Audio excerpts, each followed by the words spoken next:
Welcome to In Our Community, and I'm Suzanne Barnett, your host, and tonight, I say this a lot, but I'm saying this a lot, we have a spiritual healer, teacher, and life coach, and her name is Sonya Amrita, I nearly had it. Bibelos. Bivolo, yes. Good. And we're going to have a wonderful show. I'm so glad that you're here, Sonya. Thanks for having me. My pleasure.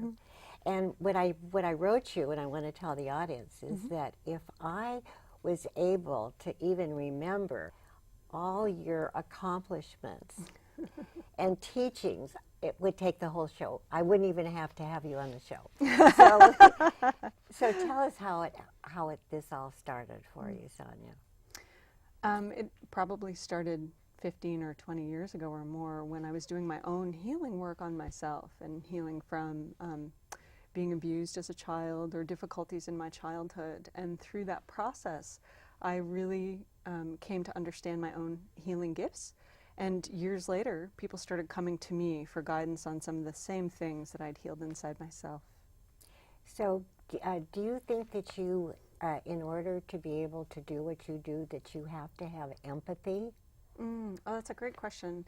I think I do. It's a tool that I use for sure. And I think also one of my intuitive skills is to be empathic. So I can feel what my clients are feeling or feel what my students are feeling sometimes. And it helps a lot. It helps to have had so much life experience and challenges so that I can also understand experientially as well what somebody has gone through and what they are going through. Yeah. I was going to, well, let's talk about, and then I have a great question, but let's talk about the fact that we're going to talk about love at work. Love at work. Tell about that. I think that the implementation of compassion at work, when it's done well, it's not sticky and it's not touchy-feely, but it actually strengthens integrity and it makes us more receptive to each other. It strengthens communication at work and allows us also to really speak what's true for us and makes us better marketers, makes us better presentation givers. It just makes us good at sharing what's really true for us and what we know, what we're expert at. Well, I'm going to be the devil's advocate. Yeah. But say, take an office with, say, 20 people in it. How do these people get along? What can you teach them? I think that one of the first most important things is to really listen to each other, to really listen with an open mind, without projecting our own judgments onto the other person, to kind of put those judgments aside and just hear each other. That's one of the first most wonderful gifts. And the other thing is to really think about what's true in any given situation. We have a lot of stories in our minds about how things are, and to kind of clear those stories out and to say what's really true about this situation, and then we can speak to that. And what I find is that automatically those few things can quiet conflict down and can make a more harmonious work environment. What happens, let's say one of your classes, one of your sessions, that somebody comes in and they say, you know, they're hurting in some way, and they say that they can't change. What do you do with that kind of person? That's a great question. Two different things. And one is to give them the space not to have to change. That everybody's journey is going to be unique to them, and that they're fine. They're fine to do whatever is most true for them. But the other way of handling it also, then once they feel that they have the space, is to say, are you not changing because you're afraid of what's on the other side? Are you not changing because you're afraid of the unknown? Are you not changing because really you're not ready? Like, it's just not time. And most of the time, my students at least, I think the case is that there's something, they're afraid of what's on the other side, or they're afraid of the unknown, and to be able to walk them through that and have support to go to that unknown and the other side is what allows them to change. Could you tell us a little bit about, we haven't talked about this at all, but would it be okay if you talked about a technique that you use? You know, maybe give an example of somebody, you know, a student, without mentioning his or her name. Yeah, it's great. Would you like that about how someone changed, get through a process of fear, or embracing more love. Which one? Both. Both? Yeah, sounds great. Yeah. Just the other day, I was working with a client about her fear of change. And there's some key questions that I can offer that person. And one is that, you know, what is the cost? What is the cost of staying where you are right now? And it brings the person into a thought process around, what am I choosing? And what do I want more than what I'm choosing right now? And I think sometimes the fear can get so big in us that we forget that, you know what, we do want something more free, more alive, more loving. And when we think about that positive thing that we want to step into, then it's much easier to create change rather than thinking about what we might be letting go of or might be different. And then when I'm working a technique that I'll use with somebody who's embracing more love in their lives is total self-acceptance. And my key, this is my little secret for people, is to help people to get in touch with what I call their core essence that's already innately whole and innately perfect and innately worthy beyond worthy. And all of our behaviors and our thoughts and our emotions, they're on the surface. But what's at our core essence is what's already whole. And what I've found is that when people can begin to feel that, even that the idea is opened to them, they can begin to really heal and rest in that. In fact, the other night I had a client crying just to hear the words that, oh, I'm good inside, like something in me is innately whole and good. That can just be very healing to know the concept. So self-acceptance is so difficult, though. Yeah. Don't you think for all of us, really? Yeah.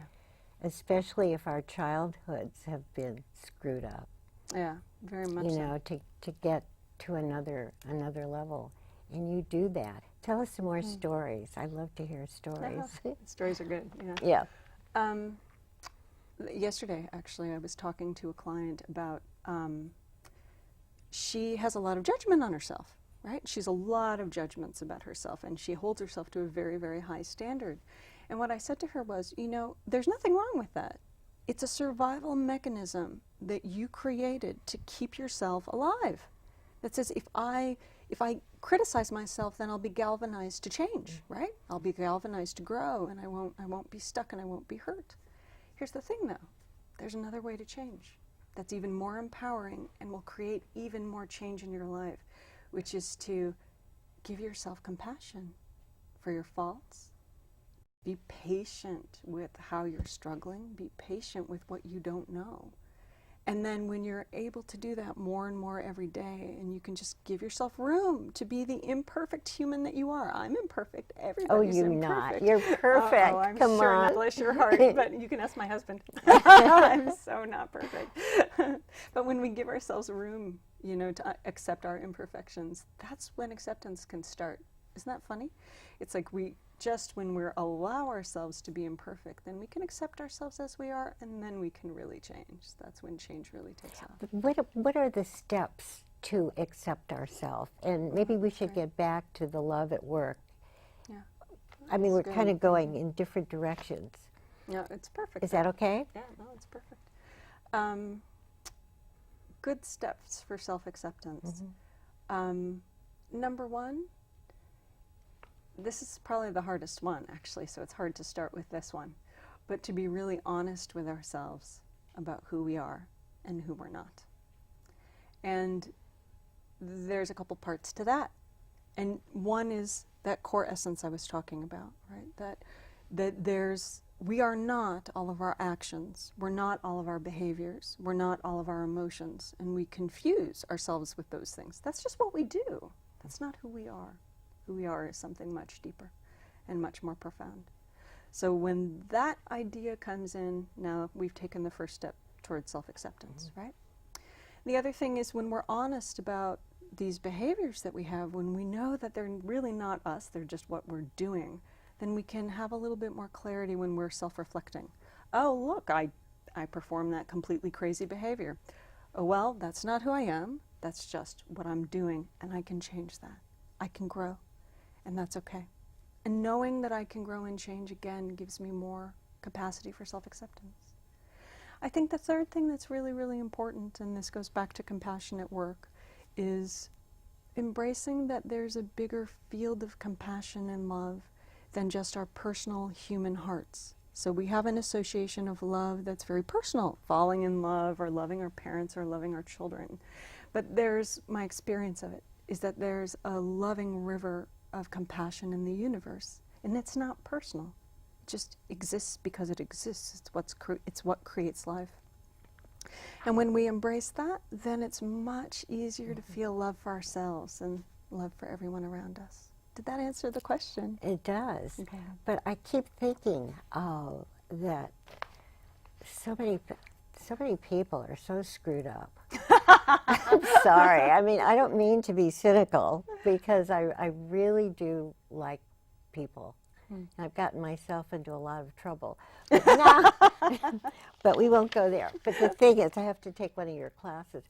But the thing is that how do we get, how do I get myself to change? I mean, how do we do that? You know, generally speaking. Don't you think people have to just really be down and out to get help? What do you think? I love that question, because I'm going to answer it in a little different way. Okay. And it's great because I can answer it for you, right? Okay, yeah.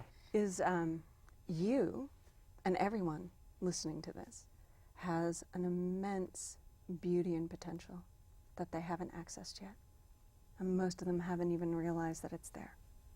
And when I'm sitting across from someone in my office and I see suddenly that essence I'm talking about, it's unique to them and it's beautiful to them. And what I want to say to every person is, be more of you. That should motivate you to change. That you have the capacity to be even more and realize even greater potential than what you already have. And can you say yes to change, because there's an even better you inside of you already that's waiting to come out. But what if I don't believe that? If you don't I mean, believe yeah, how are you going to get me to believe it? If you don't believe that, then I would say to you, is this the only reality that you want to live? Is this the reality that you're most attached to? Do you want to stay in this place just as you are? Because if you do, God bless you and I surrender that, you know? But if not, I have to make sure that you're attached to believing that you don't have something good inside of you. And if you're not attached to it, then there's the opportunity for change. That really, I can feel that. Oh, good. No, really. Good. I mean, I'm going to ask you these questions because it's so, I mean, I'm just projecting. And, I mean, we all want to change to some extent. We all want to feel better about ourselves. But getting with somebody like you, I mean, I can just feel the fact that you have compassion and that, like what you said, if you don't want to change, it's okay. Because, oh, here's another question. Do you think that you can change anybody else except for yourself? No. No, absolutely not.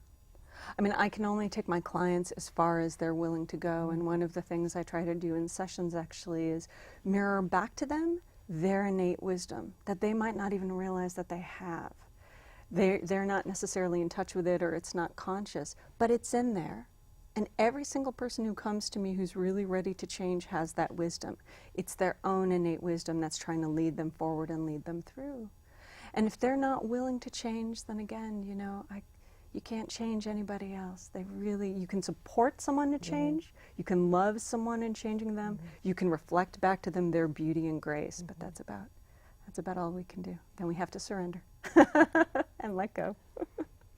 But the fact that you had such difficulty in your life a long time ago, what were the steps that you personally have taken? That's a great question. To get to where you are? You know, you're really a spiritual healer. Yeah.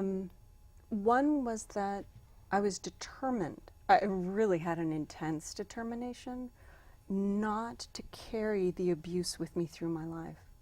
Because I realized that if I let it haunt me, that I was letting my abusers keep abusing me. and I didn't want to do that.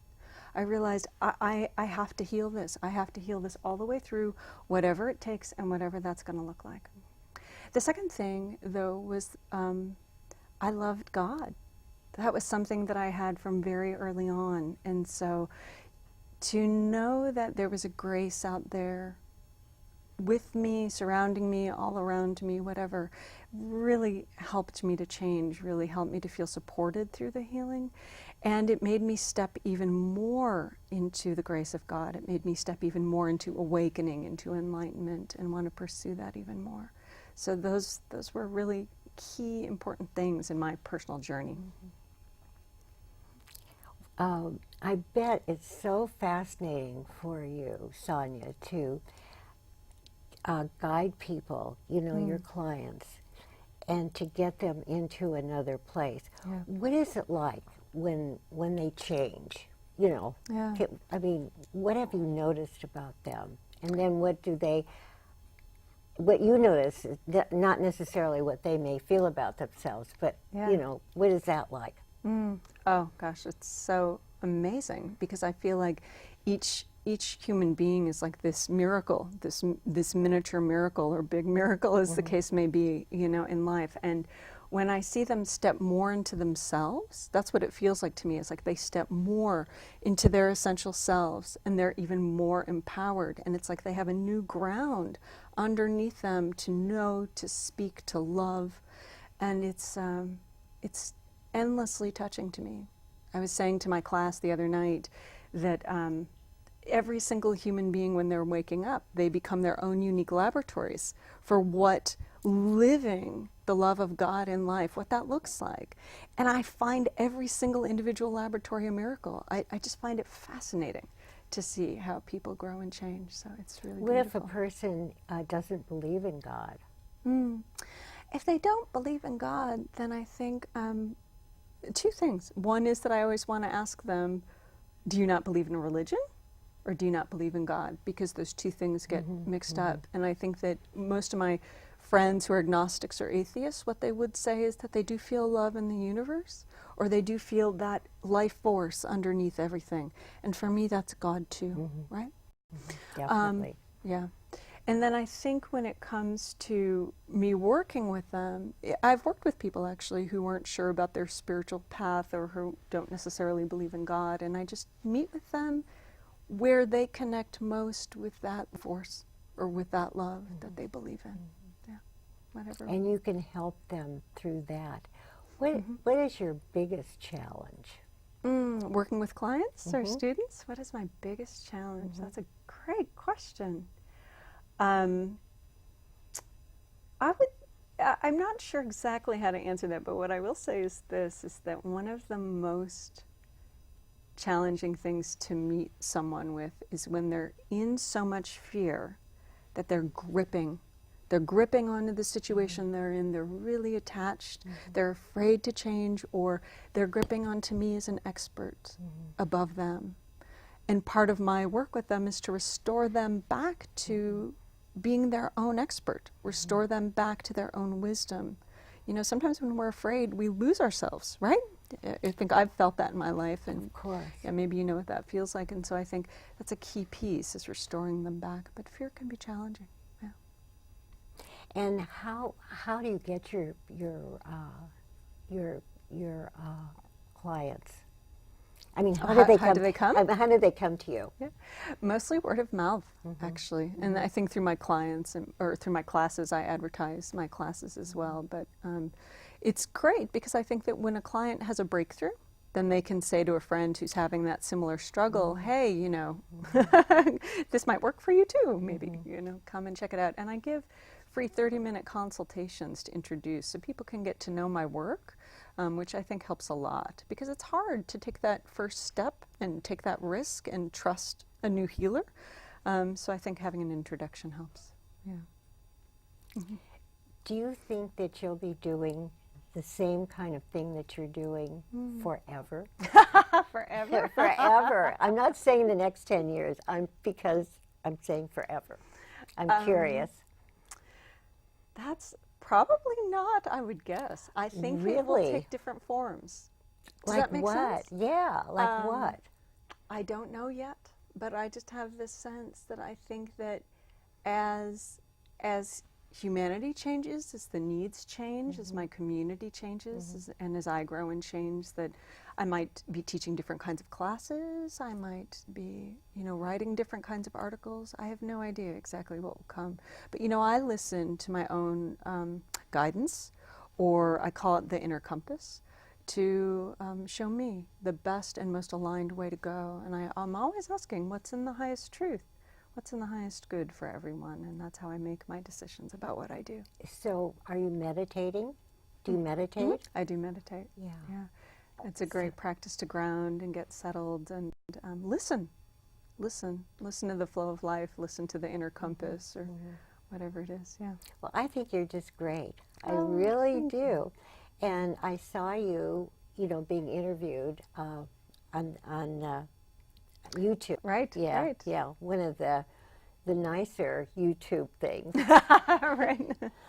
But could you just, we're practically at the end of the show, but could you just tell us a little bit about your classes, and do you work with like the office thing? Oh, yeah.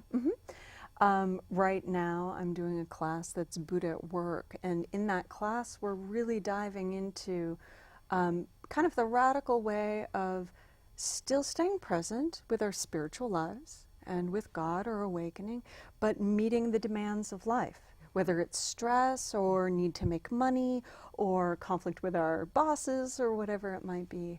How we speak our truth, how do we stay compassionate, all the details of how we stay compassionate, how do we act in true service, what does it mean to be in true service. So that's one of the things that we're covering in class right now. How do we stay compassionate? How do we stay compassionate? It's with ourselves. Absolutely, that's the ground, is staying compassionate with ourselves. And then it's effortless. It's truly so much more effortless to be compassionate with everybody else. I mean, if you say to me that you feel that compassion in me, it's because I've done all that work of self-acceptance inside and continually do it. That's a never-ending process. It's a journey of being present with myself right now and being accepting and compassionate with my human, imperfections and perfections and whatever. And so it's easy, much easier to be compassionate to someone else. And does this really help people, in the workplace?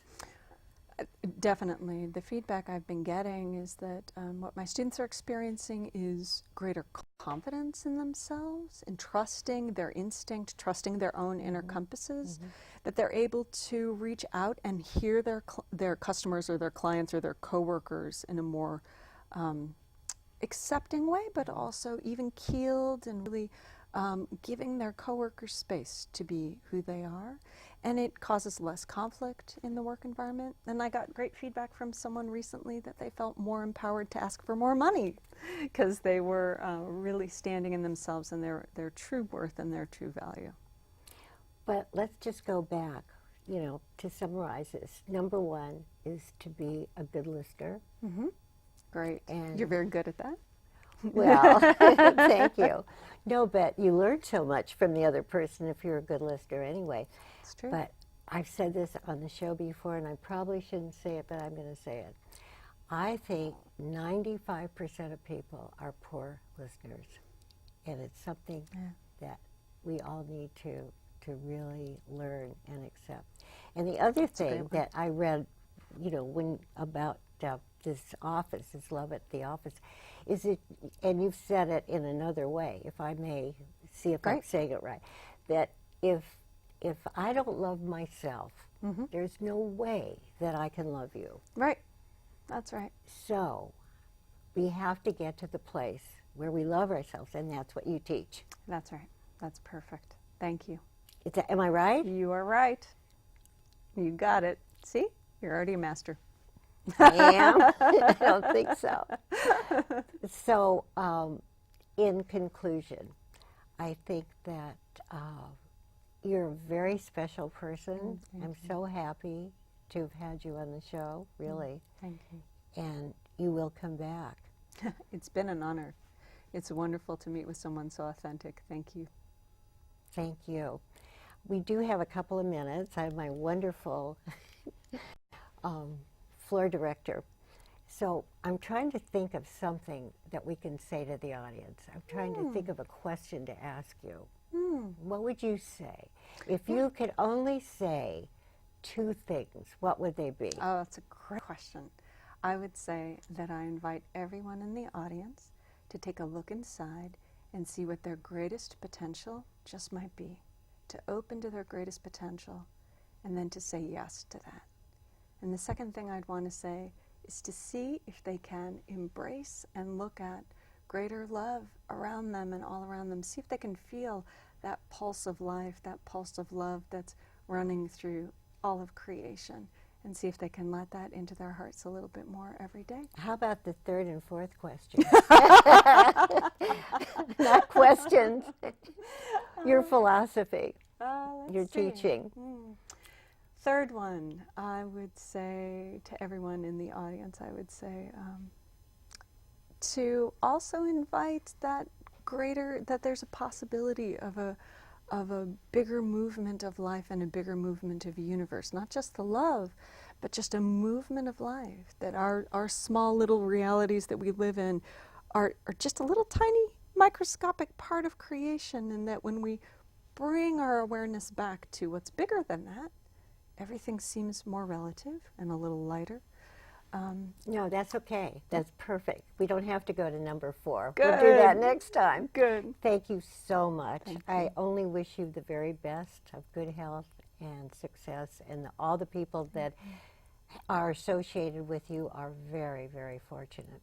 And we're very fortunate to have our excellent crew, and I thank them so much. And of course, our audience, very important too. And I'm going to send out love to the audience. And please keep watching, and I can't wait to see you next time. Bye-bye.